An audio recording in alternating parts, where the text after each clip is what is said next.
Selamat datang kembali. Kita sering banget ya dengar soal tanggung jawab manajer itu ya, soal target, KPI, hasil akhir. Iya, itu yang paling kelihatan biasanya.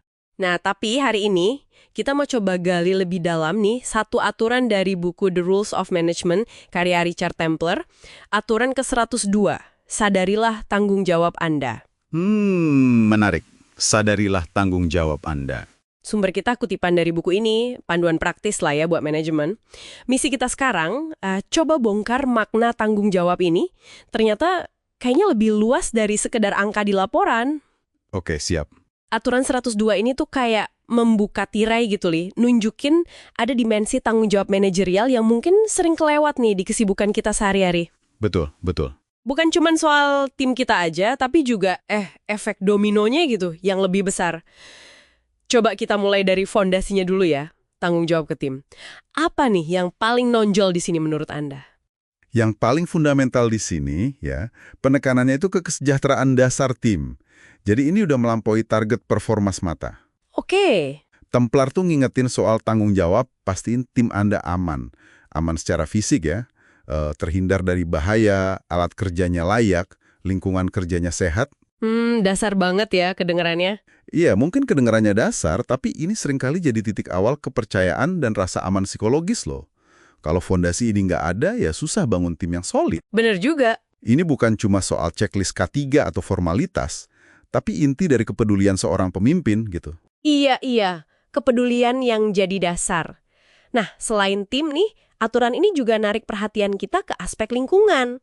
Istilahnya cukup unik nih. Peran manajerial Anda harus bersih. Bersih, ya. Ini awalnya mungkin kedengeran agak berat ya.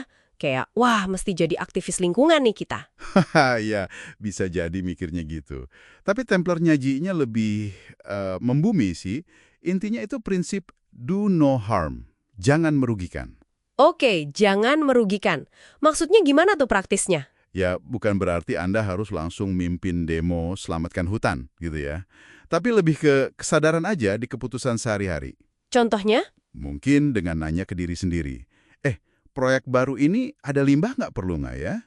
Ada cara kerja kita yang bisa lebih hemat energi atau sumber daya? Keputusan kita ini ninggalin jejak negatif yang bisa dihindari nggak? Gitu. Oke. Jadi lebih ke nanemin kesadaran dampak lingkungan di operasional rutin ya, sekecil apapun itu. Betul.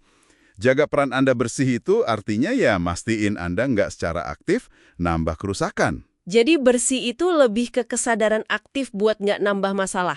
Oke, menarik. Nah, terus poin ketiga nih yang ditekankan itu soal prinsip pribadi. Templar ngomongin soal netapin garis batas etis. Garis batas etis. Iya, garis yang nggak akan pernah Anda lewati, gitu katanya.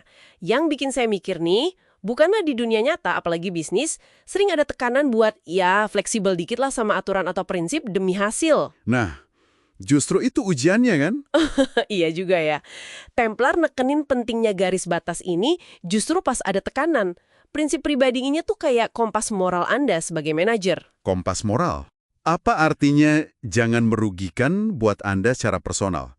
Di mana batas Anda soal integritas, kejujuran, perlakuan ke orang lain, punya garis batas yang jelas sebelum kena situasi sulit itu kuncinya.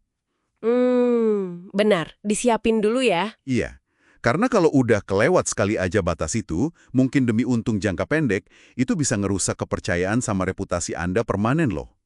Ini fondasi karakter kepemimpinan yang bikin Anda, ya kayak kata Templar tadi, bisa tidur nyenyak di malam hari. Tidur nyenyak karena tahu kita udah bertindak sesuai nilai-nilai kita ya. Meskipun mungkin nggak gampang.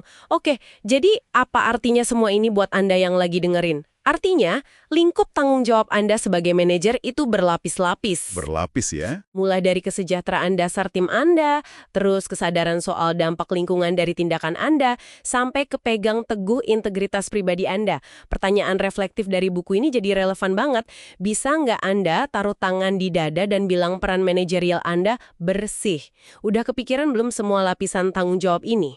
Kesadaran yang menyeluruh ini ke tim, Ke lingkungan sama ke prinsip diri, itu yang menurut Templar ngebangun manajemen yang nggak cuma efektif, tapi juga etis dan berkelanjutan. Etis dan berkelanjutan. Ini bukan sekedar strategi atau teknik, tapi udah jadi semacam filosofi kepemimpinan.